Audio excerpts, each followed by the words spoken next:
अब आरएसएस के लोग आदिवासियों को हिंदू कहते, ये धर्मांतरण है। आरएसएस के लोग एससी के लोगों को हिंदू कहते, ये धर्मांतरण है। आदिवासियों को हिंदू कहते, ये धर्मांतरण है। पिछड़े वर्ग के लोगों को हिंदू कहते, ये धर्मांतरण है।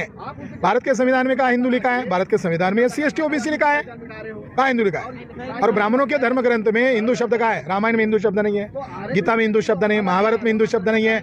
और आरएसएस जिसको आदर्श मानते हैं, स्वामी दयानंद सरस्वती, उसने सत्यार्थ प्रकाश नामक किताब लिखा और उसके पेज नंबर 181 पर लिखा, हिंदू मुगल मुसलमानों के द्वारा दी हुई गाली है। आपको 1874 में गाली लग रही थी, आज गर्व कैसे लग रहा है? तो आज गर्व इसीलिए लग रहा है कि अल्पसंख्यक ब्राह्मण गांव का सरपंच नहीं बन सकता, तो एससी एसटी ओबीसी के लोग उसको समर्थन देने वाले नहीं है। तो हिंदू के आड़ में ब्राह्मण छिपना जाता है।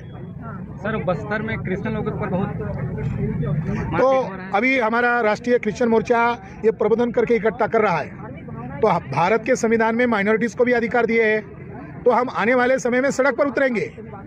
आरएसएस के लोग फर्जी संगठन चलाते, ईसाई राष्ट्रीय मंच, आरएसएस का ईसाई राष्ट्रीय मंच है। तो क्या मोहन भागवत धर्मांतरण करने के लिए ईसाई मंच बनाया? वो तो बेवकूफ बनाने के लिए बनाया। हम लोग राष्ट्रीय ईसाई राष्ट्रीय क्रिश्चियन मोर्चा क्यों बनाया? हम भारत के नागरिक हैं, हमारा वोटर आईडी है, अब वोटर है, अब वोट डाल सकते हैं, तो हम चुनकर भी आ सकते हैं। हम लोकतंत्र को बचाने के लिए हमने लोगों को इकट्ठा कर रहे हैं। आप लोकल चैनल चला रहे हो, आपको मैं ब्रेकिंग खबर दे रहा हूँ। ये जो मणिपुर में घटना हुई थी, इस मणिपुर घटना में 500 चर्चे जला दिए गए आरएसएस बीजेपी के द्वारा, मगर कहीं खबर है क्या? नहीं, दबा दिया। क्रिश्चियनों को भी मालूम नहीं, मीडिया वालों ने दबा दिया। 500 चर्चे जला दिए। तब जाकर यूरोप में, अमेरिका में विरोध हुआ मोदी गवर्नमेंट का। दूसरा, अभी कुछ साल पहले बीजेपी के नेताओं के द्वारा एक कार्यक्रम का आयोजन किया गया और विनायक दामोदर सावरकर जो ब्राह्मण था, उसका भाई था दूसरा, उसने किताब लिखी है 1947 में, 1940 के आसपास, और उस किताब का नाम, यानी सावरकर भाई ने किताब लिखी, उसका रिप्रिंट कर रहे हैं बीजेपी के लोग और उसका समारोह में बीजेपी का नेता कह रहा है। किताब का टाइटल क्या है? जीसस तमिल ब्राह्मण थे, किताब का टाइटल। अरे तुम्हारे नेता ब्रिटिश भारत में किताब लिख रहे हैं कि जीसस तमिल ब्राह्मण थे और उसको अभी तुम रिप्रिंट करके पब्लिश कर रहे हो। तो ये ईसाइयों को गुलाम बनाने का, गुमराह करने का कार्यक्रम है। जैसे बौद्ध धर्म को खत्म किया मगर खत्म नहीं हुआ, तो ब्राह्मणों ने क्या किया? बुद्ध को विष्णु का अवतार घोषित किया और विष्णु का अवतार घोषित करके बौद्ध धर्म खत्म किया। उसी तरह ये आरएसएस के ब्राह्मणों की साजिश है कि जीसस को तमिल ब्राह्मण घोषित करके इनके धर्म को भी खत्म कर दिया जाए। ऑन रिकॉर्ड बात कर रहा हूं मैं। कितने दुष्ट लोग हैं ये, कितने षड्यंत्रकारी लोग हैं। बाबा साहब अम्बेडकर को भी कहते हैं वो ब्राह्मण थे, यानी उनकी जीभ भी कटती नहीं है, हड्डी नहीं उनके जीभ को। क्या बाबा साहब अम्बेडकर ब्राह्मण थे? नहीं। क्या बुद्ध विष्णु का अवतार थे? नहीं। वो जो पैगंबर साहब है, इस्लाम के पैगंबर साहब मोहम्मद पैगंबर, उनके बारे में ब्राह्मणों ने किताब लिखा। क्या किताब लिखा? कि मोहम्मद पैगंबर कल्कि का अवतार था। अरे झूठ बोलने की हद हो गई। उनकी शैतानों से लड़ाई चल रही है हमारी। ये ब्राह्मण जो है शैतान है, ये शैतानी दिमाग के लोग हैं, इबलीस, शैतान, ये वास्तविक शैतान लोग, इनसे लड़ाई चल रही है। सर, डिप्टी सीएम द्वारा हालेलुया का मजाक उड़ाया जा रहा था, तो अभी राष्ट्रीय क्रिश्चियन मोर्चा इसके खिलाफ एक्शन करेगा। मैं यहाँ के स्टेट बॉडी के लोगों के साथ बात करूंगा, क्योंकि यहाँ का सीएम ही खुद अपने आप को हिंदू कह रहा है जबकि वो आदिवासी है। तो डिप्टी सीएम का दिमाग ऐसे भय चराने गया होगा। सही है कि नहीं? सही बात है, तो बोल रहा है। उसका दिमाग जो भय चराने गया होगा। हम पूछते हैं किस खेत में गया था, बाद में आपको बताएंगे। मेरे भाई बहनों, नॉर्मल सी बात है, जो लोग नहीं जानते वो ऐसी ही बात करेंगे।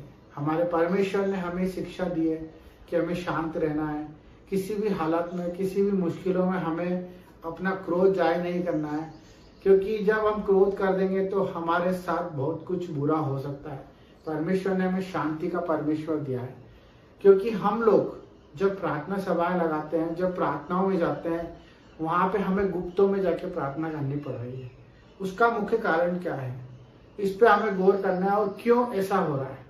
क्योंकि हमारा परमेश्वर कोई ऐसा परमेश्वर नहीं है जिसे हम बोलने में शर्माएं। हमारा परमेश्वर ऐसा परमेश्वर नहीं है कि उसके कोई दाग है जिसे हम छुपा रहे हैं। हमारा परमेश्वर कोई ऐसा नहीं है जो कुछ अनर्थ कर रखा हुआ है कि हम उस वजह से आज गुप्त स्थानों में जाके प्रार्थना करते हैं। हमें प्रार्थना करनी है, हम दिल खोल के सबके लिए प्रार्थना कर सकते हैं। जब हम इस चीज को अपने अंदर डाल देंगे कि अपने पड़ोसी को बताते हुए हमें झिझक ना हो, हमें कोई खौफ ना हो। जब हम बंद कमरे में किसी चीज को करते हैं तो लोगों की शंका जाहिर होती है। हमें परमेश्वर की बातों को सुनना तो है, परंतु उसे बयां करना भी आना चाहिए। हमें क्लियर बताना आना चाहिए कि हम क्या करते हैं, कैसे करते हैं और क्यों करते हैं। हम किसके आदेश से करते हैं और किसके लिए करते हैं और इससे हमारा क्या फायदा है। जो लोगों को ये लगता है कि जहां पर चर्च बन जाती है, जहां पर जो 4 लोग प्रार्थना करने लग जाते हैं, वहां पर धर्म परिवर्तन होना शुरू हो जाता है। इन्हें इस चीज का खौफ इसलिए क्योंकि ये लोग खुद अभी तक अपने आप को क्लियर नहीं कर पा रहे कि ये लोग हैं क्या। क्योंकि जो धर्मांतरण की बात करते हैं ये इन्हीं के बीच में से है। मैं आपको आज मैं बताता हूँ इसका मुख्य जड़ क्या होता है कि जब हम चर्चेस में प्रार्थना करते हैं, वो अधकच्चे ज्ञान लेके हमारे पास से चले जाते हैं और जो लोग परमेश्वर को नहीं जानते वो जाके बाहर ये बता देते हैं कि हमें ये बोला गया कि हमें मूर्ति पूजा नहीं करनी है, हमें किसी के आगे दंडवत नहीं करना है, हमें इससे बात नहीं करनी है, हमें बुराई में नहीं जाना है। तो ये सब चीजों के उल्टा ही अर्थ लेकर वो लोग चले जाते हैं। तो मेरे भाई बहनों, मैं आपसे रिक्वेस्ट करूंगा कि इस समय में जो भी फादर हैं, चर्च है, पासवान हैं, जो लोग चर्चें चला रहे हैं, उन्हें बेखौफ चर्च चलाने का अधिकार है। सरकार भी उन्हें रोक नहीं सकती, किसी भी तरह का उन्हें कोई प्रकोप उनके ऊपर कोई असर नहीं कर सकता और वो ये खुद भी जानते हैं कि इस चीज का कोई असर नहीं होगा। परंतु मैं सिर्फ ये बताना चाहता हूँ कि जो लोग परमेश्वर के अधीन होना चाहते हैं, चर्च में आना चाहते हैं, उनसे सही रीति से शिक्षा दी जाए और उन्हें सबसे पहले ये चीज समझाई जाए कि आप अगर आ रहे हो तो अपनी मर्जी से आ रहे हो और अपनी मर्जी से हर एक काम कर रहे हो और उन्हें ये क्लियर होना चाहिए कि हम जो कर रहे हैं उसमें कोई धर्म परिवर्तन नहीं हो रहा है, ना ही कोई गलत काम करवाया जा रहा है, ना ही उन पर कोई दबाव है, ना कोई प्रेशर है, ना कोई उनसे पैसे मांगे जा रहे हैं, ना ही कोई उनके खिलाफ कोई कदम उठाया जा रहा है, ना उनके परिवार से उन्हें अलग करा जा रहा है और ना ही कोई उन्हें कोई चैरिटी कर रहा है, ना कोई उनको उल्टी शिक्षा दे रहा है। हमें कड़क स्वभाव में आके ये काम करना पड़ेगा क्योंकि बहुत से ऐसे लोग हैं जो सिर्फ अपने फायदे के लिए चर्च में आते हैं, प्रार्थना सभाओं में जुड़ते हैं कि हमारा कल्याण हो जाए, हमारा फायदा हो जाए और उस फायदे के चक्कर में जब उनका फायदा नहीं होता है तो वो उसको नया मोड़ देकर एक गलत धारणा पैदा कर देते हैं। मेरे बहुत से ऐसे प्रतिनिधि हैं, बहुत से ऐसे लोग हैं जिनको मैंने देखा है, मैं भी उनको बताया हूँ प्रभु के बारे में और वो लोग चर्च गए भी सही है और उसके बाद उन्होंने उसको नई व्याख्या दी है कि वहां पर ऐसा ऐसा होता है, वहां पर वैसा वैसा, क्योंकि उनको पता ही नहीं है, क्योंकि उन लोगों ने परमेश्वर का स्वाद नहीं चखा है। मैं आप सबसे निवेदन करना चाहता हूँ, प्रार्थना करना चाहता हूँ कि आप लोग थोड़ा सा कड़क स्वभाव में आ जाएं, क्योंकि इन्हें लगता है कि परमेश्वर ने हमें सिर्फ शांत स्वभाव दिया, सहन करने की ताकत दी है और हमें सिर्फ चुप रहने का आदेश दिया। ऐसा नहीं है। हमें सच के लिए प्रभु ने बोलने के लिए कहा है कि हम सच बोलने से ना घबराएं। हमें अच्छे लोगों की संगति में रहना है। हमारा परमेश्वर कहता है कि हमें ज्यादा लोगों से कोई मतलब नहीं है। हमें सिर्फ एक आत्मा जो परमेश्वर को जान पाए, हम उस तक पहुंच पाए। तो हमें ना ही कोई ऐसा कदम उठाना है जिससे हमारे परमेश्वर की बुराई हो और ना ही कोई ऐसे चर्चों में, स्कूलों में जो वाद विवाद होते हैं उससे हमें नजरअंदाज करना है।